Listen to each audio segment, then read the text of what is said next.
Season 6। पिछले season की ending में हमने देखा कि ऑसवाल्ड को मारने के फेल्ड मिशन के बाद टॉमी ने खुद की जान लेने की कोशिश की, बट टॉमी का ये प्लान भी फेल हो गया क्योंकि आर्थर ने ऑलरेडी बंदूक से गोलियां निकाल ली थी। फिर लिजी जमीन पर पड़े टॉमी को बुज़दिल बुलाकर वहां से चली गई। घर पहुंचते ही टॉमी को पता चला कि ऑसवाल्ड को बचाने के पीछे आयरिश रिपब्लिकन आर्मी एके आईआरए का हाथ था। उस फेल्ड मिशन के दिन आईआरए ने अबरामा गोल्ड के साथ साथ पॉली को भी मार दिया।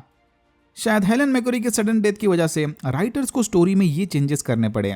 RIP poly. पॉली के फ्यूनरल के दिन माइकल ने कसम खाई कि वो टॉमी को मारकर पॉली की मौत का बदला जरूर लेगा। इसे लगता है कि उस फेल्ड मिशन का जिम्मेदार टॉमी था। 4 साल बाद पॉली की मौत के बाद अपने दिमाग को ठंडा रखने टॉमी ने शराब छोड़ दी। टॉमी मिकलन आइलैंड पर माइकल की गैंग से मिलने चला गया। माइकल फिलहाल Irish American gangster Jack Nelson के लिए काम करता है। जैक नेल्सन यानी माइकल की बीवी जीना का अंकल। टॉमी को बॉस्टन में ओपियम स्मगल करने इनकी मदद चाहिए थी, लेकिन टॉमी के साथ कोई भी डील फाइनल करने से पहले इन्हें अंकल जैक से बात करनी होगी। माइकल के साथ ही टॉमी के सोबर होने का मजाक बना रहे थे। तभी टॉमी ने इन्हें एक बॉम्ब न्यूज सुनाई कि इनके बीच कोई इन्फॉर्मेंट छुपा है जिसकी बॉडी पर हार्ट का टैटू बना है। जाने से पहले टॉमी ने माइकल को ओपियम से भरा बैग थमा दिया। पॉली को खोने के बाद से ही आर्थर पूरी तरह से ओपियम के नशे में डूब गया। टॉमी ने अथॉरिटीज को टिप दी कि माइकल ओपियम से भरा बैग लेकर ट्रैवल कर रहा है। यह सुनते ही पुलिस ने माइकल को अरेस्ट करके बॉस्टन प्रिजन भेज दिया। माइकल को लगता है कि टॉमी बिल्कुल ठीक बोल रहा था, इनके बीच जरूर कोई इन्फॉर्मेंट छुपा है जो सारी खबर पुलिस तक पहुंचा रहा था। माइकल चाहता है कि जीना उसके अंकल से बात करके माइकल को जेल से बाहर निकाले, बट जीना घर जाकर डांस करने लगी। तभी वहां पर टॉमी आ गया। अंकल जैक ने टॉमी का ऑफर ठुकरा दिया। जीना के हिसाब से अब उसके अंकल के पास टॉमी जैसे छोटे मोटे स्मगलर के साथ काम करने का टाइम नहीं है। टॉमी ने जीना को बताया कि अपने अंकल से कहे कि टॉमी ही वो इन्फॉर्मेंट है जिसने माइकल को जेल भिजवा दिया। अगर अंकल जैक ने टॉमी की डील ठुकरा दी तो टॉमी सारा ड्रग्स ईस्ट बॉस्टन में बसे जूस यानी सोलोमन गैंग को बेच देगा। फिर खेलते रहना इंटरनल वॉर और पॉलिटिक्स। अब तक तो टॉमी के लिए सब कुछ ठीक चल रहा था, बट लिजी ने इसे फोन पर बताया कि उनकी बेटी रूबी की तबीयत बहुत खराब थी। उसे बार बार झटके आ रहे हैं और वो अनाप शनाप रोमनी लैंग्वेज में बड़बड़ा रही थी। ये सुनते ही टॉमी ने सीधा इंग्लैंड का टिकट बुक कर लिया। जाने से पहले टॉमी माइकल से मिलने चला गया, बेसिकली उसे और गुस्सा दिलाने। टॉमी लंदन जाकर अंकल जैक से मिलने वाला था, तब तक माइकल यहीं जेल में सड़ता रहेगा। अंकल जैक चाहते तो माइकल अभी तक बाहर आ चुका होता। जीना भी जैक के साथियों के साथ लंदन चली गई। टॉमी को बार बार पॉली के विजन्स आ रहे थे कि टॉमी और माइकल के बीच चली इस लड़ाई में किसी एक की जान पक्का जाएगी। लंदन आते ही टॉमी को पता चला कि रूबी की तबीयत एकदम ठीक हो गई।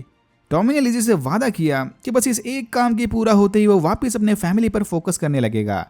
लिजी को अब टॉमी की बातों पर बिल्कुल भरोसा नहीं। टॉमी को भी अचानक से झटके आने लगे जिसमें वो अपने वॉर वाले टाइम को फिर से जी रहा था। लिजी ने टॉमी को समझाया कि उसे डॉक्टर के पास जाना चाहिए, लेकिन मोजली को हराने तक टॉमी बिल्कुल नहीं रुकने वाला। टॉमी अब भी लेबर पार्टी का MP है। उसने पार्टी सपोर्टर्स के सामने जाकर जबरदस्त भाषण दिया कि बुल रिंग मार्केट में प्रोटेस्ट करने से पहले ये सब शांत रहेंगे, तब तक अपनी आवाज को बचाए रखना। आईआरए की कैप्टन लॉरा मकी भी क्राउड में खड़ी स्पीच को सुन रही थी। भाषण पूरा होने के बाद टॉमी मकी को अपने बार में ले गया, जहां टॉमी ने मकी को US प्रेसिडेंट के लिखे खत दिखाए। जैक नेल्सन लंदन में बिजनेस के लिए नहीं बल्कि फैसिस्ट पार्टी पर नजर रखने आया था। नेल्सन को ऑसवाल्ड से मिलना था। टॉमी ने मकी को बताया कि अगर वो उसके साथ काम करने के लिए तैयार हो गई तो वो उसे भी उस मीटिंग का हिस्सा बना लेगा। बेसिकली टॉमी ऑसवाल्ड और नेल्सन को आपस में भिड़ाकर एक तीर से 2 शिकार करना चाहता है। कैप्टन मकी फौरन मान गई। टॉमी का करंट एटीट्यूड देखकर एडा ने आने वाली लड़ाई में उसका साथ देने से इनकार कर दिया। एक भाई पॉलिटिक्स में बिजी था तो दूसरा ओपीएम के नशे में। बेचारी करे तो क्या करे। फिर टॉमी सीधा एल्फी से मिलने चला गया, जिसने फिलहाल अपना सारा फोकस ओपेरा कंपोज करने में लगा दिया था। टॉमी ने एल्फी को बताया कि उसके अंकल चार्ली को जैक नेल्सन की गैंग ने मार दिया। टॉमी एल्फी के साथ मिलकर 5 टन ओपीएम स्मगल करना चाहता है, जिसके बाद बॉस्टन में सोलोमन गैंग का दबदबा वापस आ जाएगा। टॉमी ऑसवाल्ड मोजली की रैली अटेंड करने चला गया। मोजली ने इस इवेंट में आर्थर को भी बुलाया था। आर्थर मोजली के कहने पर यहाँ ब्लैक शर्ट पहनकर आया, जो कि फैसिस्ट ग्रुप का सपोर्टर होने की निशानी थी। मोजली ने जानबूझकर टॉमी की टांग खींचने ऐसा किया था। अंदर जाने से पहले टॉमी ने फटाफट आर्थर का शर्ट चेंज करवा दिया। आर्थर को सही रास्ते पर लाने टॉमी को लिंडा की मदद लेनी होगी। वो जानता है कि लिंडा ही आर्थर की कमजोरी थी, बट लिंडा से बात करने से पहले आर्थर को कुछ दिनों तक ओपीएम से दूर रहना होगा। मोज़ली और उसकी होने वाली बीवी डियाना के साथ ऑकवर्ड मीटिंग के बाद टॉमी नेल्सन से मिलने चला गया। जैक नेल्सन को फैसिस्ट पार्टी से मिलना था और लंदन में चले फैसिज्म की पूरी रिपोर्ट चाहिए थी। टॉमी ने नेल्सन से वादा किया कि वो चर्चिल से मिली सारी अंदर की खबर उस तक पहुंचा देगा, बट बदले में नेल्सन को टॉमी की डील एक्सेप्ट करनी होगी, यानी साउथ बॉस्टन में ओपीएम की स्मगलिंग। टॉमी ने अपना ये एक्सपीरियंस दोगला एटीट्यूड लाइव पार्लियामेंट में भी दिखाया कि इन्हें चैरिटी हाउसिंग प्लान शुरू करना चाहिए। फिर टॉमी को खबर मिली कि रूबी की तबीयत वापस खराब हो गई। उसे अब किसी ग्रे मैन के विजन से आ रहे थे। रूबी ने टॉमी को बताया कि वो ग्रे मैन टॉमी को भी नहीं छोड़ेगा। ऑफिस में टॉमी को भी जबरदस्त हेलुसिनेशंस आने लगे। टॉमी समझ गया कि रूबी के साथ जो भी हो रहा था वो किसी श्राप से रिलेटेड है। टॉमी को अब डॉक्टर पर भरोसा नहीं रहा। इसने फौरन एस्मे को कांटेक्ट किया ताकि वो जिप्सी अंदाज में रूबी का इलाज कर सके। डॉक्टर्स ने शेल्बी फैमिली को बताया कि रूबी को टीबी है। उस टाइम टीबी का कोई पुख्ता इलाज नहीं था। माना कि डॉक्टर्स ने रूबी का टीबी एकदम अर्ली स्टेज में डिटेक्ट कर लिया था, बट फिर भी उसकी कम उम्र की वजह से ये इलाज बहुत ही ज्यादा पेनफुल होगा। रूबी की लगातार बिगड़ती हालत को देखकर डॉक्टर्स ने उस पर गोल्ड डस्ट थेरेपी आजमाने का डिसीजन लिया। ये ट्रीटमेंट कुछ लोगों पर काम करता है तो कुछ पर नहीं, लेकिन टॉमी को अब भी लग रहा है कि रूबी की हालत किसी जिप्सी कर्स की वजह से खराब थी। तो वो लिजी और रूबी को हॉस्पिटल में छोड़कर एस्मे को ढूंढने चला गया। सरप्राइजिंगली एस्मे को ऑलरेडी पता था कि टॉमी इसे ढूंढते हुए यहाँ आएगा। टॉमी को पॉली ने विजन्स में बताया था कि वो एस्मे से जाकर मिले। टॉमी के एब्सेंस में ईडा उनका बिजनेस संभालने लग गई। इस सिचुएशन में बेचारी वो भी नहीं मना कर पाई। ईडा ने मोज़ली, डियाना और नेल्सन को बताया कि पर्सनल रीजन की वजह से टॉमी इस मीटिंग को नहीं ज्वाइन कर पाया, बट डोंट वरी, टॉमी ने अगली मीटिंग अपने घर में रखी थी जिसे टॉमी मिस नहीं करने वाला।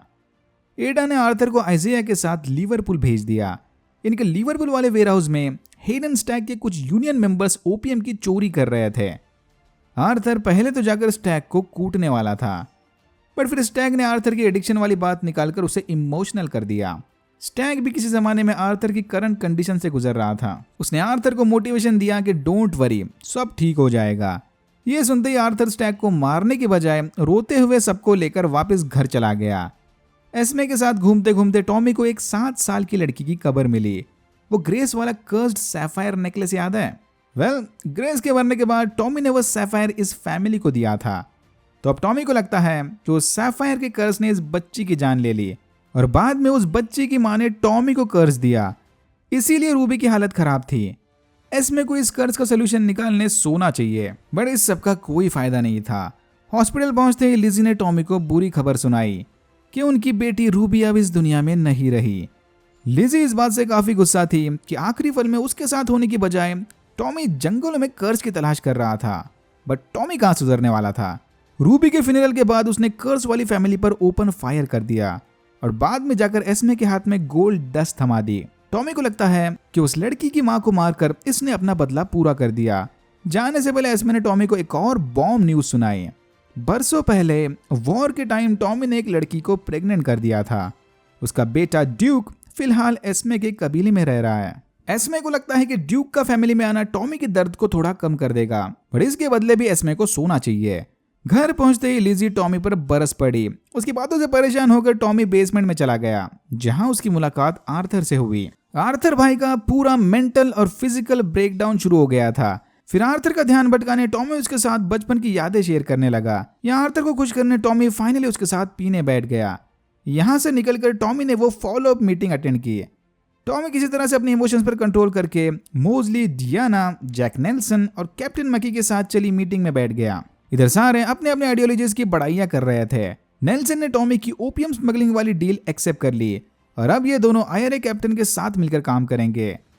मीटिंग के खत्म होने के बाद टॉमी ऑफिस जाकर सारे कन्वर्सेशन का एमएम बनाने लग गया। टॉमी ये मिनट्स ऑफ मीटिंग सीधा चर्चिल के साथ शेयर करेगा। उस मीटिंग में बैठे सारे लोग ही एक दूसरे को धोखा देने की प्लानिंग कर रहे थे। टॉमी ने लिजी को बताया कि इस आखिरी काम के पूरा होने तक वो रूबी की मौत का गम नहीं मनाएगा। जीना और मोज़ली का सीक्रेट अफेयर चला था। ऑब्वियसली टॉमी को इस बात की खबर लग गई। टॉमी ने जीना के घर जाकर उसे ब्लैकमेल किया कि आज के बाद वो मोज़ली की सारी इंफॉर्मेशन टॉमी तक पहुंचाएगी। अगर जीना ने इन्फॉर्मेंट बनने से इनकार कर दिया तो टॉमी इस अफेयर की खबर वायरल कर देगा। टॉमी और जीना की ये पार्टनरशिप आगे बहुत बड़ा रोल प्ले करेगी। फिर डॉक्टर ने टॉमी को अर्जेंट लेटर लिखकर बताया कि रूबी के साथ रहने की वजह से वो भी टीबी का शिकार बन गया। टॉमी की कंडीशन में उसका ट्यूबरक्लोमा सीधा दिमाग से कनेक्टेड था, इसीलिए टॉमी को अजीब अजीब से विजन्स आ रहे थे। डॉक्टर साहब ने टॉमी को साफ साफ बता दिया कि इसका कोई इलाज नहीं और उसके बाद जीने के लिए बस 1 से 2 साल का टाइम था। आर्थर को फिर से नशे में देखकर टॉमी सीधा उसके डीलर से मिलने चाइना टाउन चला गया। टॉमी इधर अपने साथ टाइम बॉम्ब लेकर आया था। इसने डीलर को फुल एंड फाइनल वार्निंग दी, अगर उन्होंने आर्थर को ओपियम बेचना बंद नहीं किया तो टॉमी उनका शॉप उड़ा देगा। जाने से पहले टॉमी ने वो बॉम्ब पानी में डाल दिया। बॉम्ब के फूटते ही डीलर समझ गए कि टॉमी कितना सीरियस था। घर जाकर टॉमी ने सबको उसके बेटे ड्यूक से मिलवाया। ये देखकर लिजी काफी नाराज थी। फैमिली से मिलवाने के बाद टॉमी ड्यूक को बिजनेस का पार्ट बनाने ट्रेन करने लगा। टॉमी ने लिंडा को मनाने उसके चर्च को 10,000 पाउंड डोनेट कर दिए। लिंडा ने टॉमी को समझाया कि वो आर्थर की बस मेंटली मदद करेगी, फिजिकली नहीं। टॉमी मिस्टर स्टैग को नया काम समझाने लिवरपूल चला गया। स्टैग की बातें टॉमी पर असर नहीं करने वाली। टॉमी ने फौरन गन निकालकर मिस्टर स्टैग को याद दिलाया कि यहाँ का बॉस कौन है। जाने से पहले टॉमी ने उसके नाम की बुलेट भी थमा दी। आगे से कोई गड़बड़ हुई तो बुलेट बाहर नहीं स्टैग के अंदर होगी। टॉमी और लिजी के बीच इनके रिलेशनशिप को लेकर झगड़े शुरू हो गए। टॉमी के रिग्रेट बुक में लिजी का नाम सबसे ऊपर था। ऊपर से टॉमी लिजी को कुछ बताता भी नहीं। हर बार आई हैव अ प्लान, सही समय आने पर सब समझ जाएगा वाला आंसर। लिजी अब टॉमी के इस एटीट्यूड से तंग आ चुकी थी। आर्थर को पता चला कि कट्टर religious referee football match fix करने के लिए नहीं मान रहा। फिर उस जैसे दूसरे रेफरीज तक मैसेज पहुंचाने आर्थर ने बिली के हाथों उसे मरवा दिया।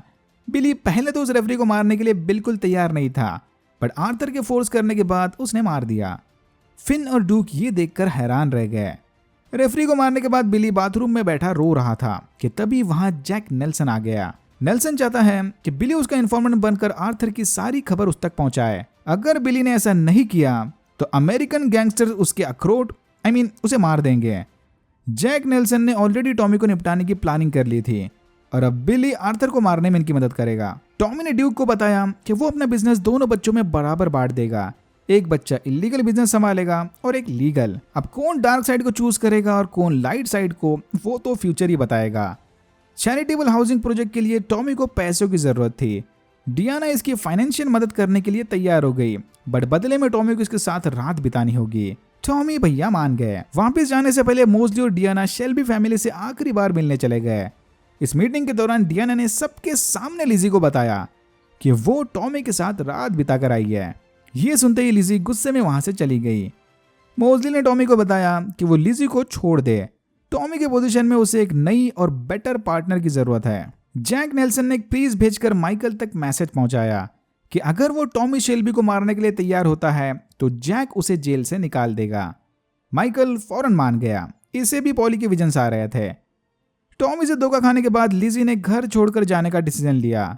गुड बॉय चार्ली भी टॉमी को छोड़कर अपनी मम्मी के साथ चला गया। आर्थर को टॉमी की तिजोरी से मेडिकल रिपोर्ट मिल गई, यानी ये भी टॉमी की बीमारी के बारे में जान गया। टॉमी ने आर्थर को समझाया कि उसके मरने तक इसकी खबर किसी को नहीं लगनी चाहिए। टॉमी कनाडा जाकर $5 मिलियन की डील फाइनल करने वाला था। पैसा मिलते ही वो पूरे $5 मिलियन शेल्बी फैमिली में बांट देगा। साथ ही साथ टॉमी ने हाउसिंग मिनिस्टर से 10 मिलियन पाउंड्स का कॉन्ट्रैक्ट भी साइन करवाया ताकि टॉमी के जाने के बाद भी शेल्बी कंपनी को काम मिलता रहे। इसी डील के चक्कर में तो इसने लिजी को धोखा दिया था। सारा काम पूरा होते ही टॉमी खुद की जान ले लेगा और मरने से पहले यह आर्थर को अपनी आखिरी लोकेशन बताएगा ताकि आर्थर जाकर टॉमी का अंतिम संस्कार करे। आर्थर सर झुकाकर टॉमी की सारी बातें सुन रहा था। टॉमी ने शेल्बी फैमिली को संडे पार्टी के लिए घर बुलवा लिया। उस दिन आर्थर अपनी बीवी के साथ गैरिसन पब में एनिवर्सरी मनाएगा। टॉमी जानबूझकर ये सारी बातें बिली के सामने बोल रहा था। बिली का रिएक्शन देखकर टॉमी का शक हकीकत में बदल गया। इस बारे में हम आगे बात करेंगे। जेल से छूटने के बाद माइकल सीधा जीना से मिलने चला गया। बिली ने कॉल लगाकर सारी इन्फॉर्मेशन जीना को दे दी। सिर्फ टॉमी को मारकर काम नहीं चलने वाला, इन्हें उसी वक्त सर फिरे आर्थर से भी छुटकारा पाना होगा। अगले कुछ दिनों में शेल्बी फैमिली में जबरदस्त खून खराबा होने वाला है। जाने से पहले मोजली ने टॉमी को शादी का इनविटेशन दिया। मोजली और डियाना हिटलर के सामने शादी करने वाले थे, बट उस वक्त टॉमी कनाडा में होगा तो वो इनकी शादी में नहीं आ पाएगा। फिर वही $5 मिलियन की डील साइन करने टॉमी माइकल से मिलने चला गया। ये वही पब है जहां शुरुआत में टॉमी माइकल से मिला था, लेकिन पैसा देने से पहले माइकल को ओपीएम देखना था। माइकल के आदमियों ने चुपके से टॉमी की गाड़ी में टाइम बॉम्ब रख दिया। टॉमी की गाड़ी में बैठते ही माइकल बहाना बनाकर वापस अंदर जाएगा और उसके कुछ देर बाद ही बॉम्ब फटने से टॉमी शेल्बी की मौत होगी। माइकल का प्लान पहले तो एकदम सही से चल रहा था। टॉमी गाड़ी में बैठा, माइकल बहाना बनाकर वापस पब में चला गया और कुछ देर बाद ही गाड़ी में धमाका हुआ। प्रॉब्लम बस इतना था कि टॉमी के साथी चार्ली ने एन मोमेंट पर बॉम्ब को माइकल के आदमियों की गाड़ी में रख दिया था। माइकल के बाहर आते ही टॉमी ने उसे हेडशॉट देकर मार दिया। टॉमी शेल्बी को कोई नहीं रोक सकता। अंदर पब में एल्फी सोलोमन टॉमी का इंतजार कर रहा था। आज से आधे बॉस्टन पर सोलोमन फैमिली का राज होगा। वो संडे वाली पार्टी याद है? वेल, वो भी टॉमी के प्लान का हिस्सा था। कोई पार्टी वार्टी नहीं हो रही, ये सब गद्दार बिली को मारने की चाल थी। आर्थर के कहने पर ड्यूक ने बंदूक फिन को थमा दी। अगर फिन शेल्बी फैमिली का सच्चा मेंबर है तो उसे अपने दोस्त बिली की जान लेनी होगी, लेकिन बिली को मारने के बजाय फिन ने ड्यूक पर बंदूक तान दी। वेल, गन के पहले 2 चेंबर्स खाली थे। ड्यूक ने फिन से बंदूक छीन ली और उसकी आंखों के सामने बिली को मार दिया। आज से फिन और शेल्बी फैमिली का रिश्ता खत्म by the order of the Peaky blinders. शायद यहाँ ड्यूक और फिन के बीच फ्यूचर राइवलरी की प्लानिंग हो रही थी। आईआरए का आर्थर को मारने वाला प्लान भी जबरदस्त बैकफायर हो गया। आर्थर ने गैस रिलीज करके कैप्टन स्विंग एके लॉरा मकी को मार दिया और फाइनली पॉली की मौत का बदला ले लिया। लंदन वापस आकर टॉमी ने उसके आलीशान महल को डायनामाइट से उड़ा दिया ताकि यहाँ पर जरूरतमंदों के लिए घर बन सके। टॉमी ने फाइनल गुड बाय बोलने सारी फैमिली को बाहर खाने पर बुलवा लिया। इन्हें लगा कि टॉमी किसी जरूरी काम से लंदन से बाहर जा रहा होगा, बट आर्थर को अच्छे से पता था कि ये कौन सा वाला गुड बाय है, इसीलिए वो इस पार्टी में नहीं आया। टॉमी ने एडा को बताया कि पार्लियामेंट में इस जैसे लोगों की जरूरत है, अगर कोई ओपनिंग आई तो पक्का अप्लाई करना। जाने से पहले टॉमी ड्यूक के कान में कुछ बोलकर चला गया। शायद ये ड्यूक को ऑफिशियली उसके डार्क एम्पायर का नया वारिस बनाकर चला गया। 1 महीने बाद टॉमी पहाड़ों में जाकर सुसाइड करने वाला था कि तभी उसे रूबी के विजन्स आने लगे। रूबी ने इसे बताया कि वो बीमार नहीं है। आग लगाते ही सारा सच इसके सामने आ जाएगा। रूबी के हेलुसिनेशंस का पीछा करते करते टॉमी न्यूज़पेपर से आग लगाने चला गया। उस न्यूज़पेपर में ऑसवर्ल्ड मोजली की शादी की फोटो छपी थी। सरप्राइज सरप्राइज, उस फोटो में गेस्ट के बीच टॉमी का डॉक्टर भी खड़ा था। तो डॉक्टर साहब मोजली की शादी अटेंड करने जर्मनी चले गए। सब लोग अंदर से मिले हुए हैं, यानी टॉमी शेल्बी को कोई बीमारी नहीं थी। टॉमी फौरन बंदूक लेकर उस डॉक्टर से पूछताछ करने चला गया। डॉक्टर ने कन्फेस किया कि टॉमी को टीबी वगैरह कुछ भी नहीं है, ये सब मोजली की प्लानिंग थी। वो जानते थे कि टॉमी शेल्बी को बस एक ही बंदा मार सकता है, खुद टॉमी शेल्बी। इसलिए उन्होंने जानबूझकर टॉमी के दिमाग में ये ख्याल डाला कि वो टीबी से मरने वाला है, ताकि समय आने से पहले ही टॉमी सुसाइड कर ले। टॉमी यहाँ उसके डॉक्टर को मारने आया था, बट इसकी बातें सुनकर वो समझ गया कि अब बदलने का टाइम आ गया। टॉमी ने डॉक्टर की जान बख्श दी और एक सफेद घोड़े पर बैठकर अपनी नई जिंदगी की ओर निकल पड़ा। यहाँ होता है सीजन 6 खत्म। बट वेट, टॉमी को बिली और माइकल के प्लान के बारे में कैसे पता चला? Well, in good old Peaky blinders fashion हमें इसका सही जवाब कभी नहीं मिलने वाला। शायद इस सब के पीछे जीना का हाथ होगा। उसने सोचा होगा कि चलो आर्थर आईआरए के कैप्टन को मार देगा और फिर टॉमी माइकल को मारकर खुद भी सुसाइड कर लेगा। बाद में सारा बिजनेस उसके अंकल जैक का। जीना के मोजली के साथ अफेयर को देखकर हम ऑलरेडी समझ गए थे कि वो माइकल से कोई सच्चा प्यार वगैरह नहीं करती। शायद इसी ने टॉमी के सामने बिली और माइकल की पोल खोल दी और उस दिन अजीब सा रिएक्शन देकर बिली ने इस बात को कंफर्म कर दिया। एटलीस्ट मुझे तो ऐसा ही लगता है। अगर मैंने कुछ मिस कर दिया होगा तो कमेंट सेक्शन में लिखकर बता देना। पीकी ब्लाइंडर्स का सीजन 7 तो नहीं आने वाला, बट सुनने में आया है कि शायद इस पर एक मूवी आएगी। उस मूवी में शायद टाइम जंप लेकर हम ड्यूक और फिन के बीच की राइवलरी देखेंगे। Alright, that's it for now. अगर आपको वीडियो अच्छा लगा तो please like share and subscribe for more videos like this. मैंने और भी वीडियोस बनाए जिनके लिंक्स आपको डिस्क्रिप्शन बॉक्स में मिल जाएंगे। Thank you very much for watching and I am hoping to see you in my next one.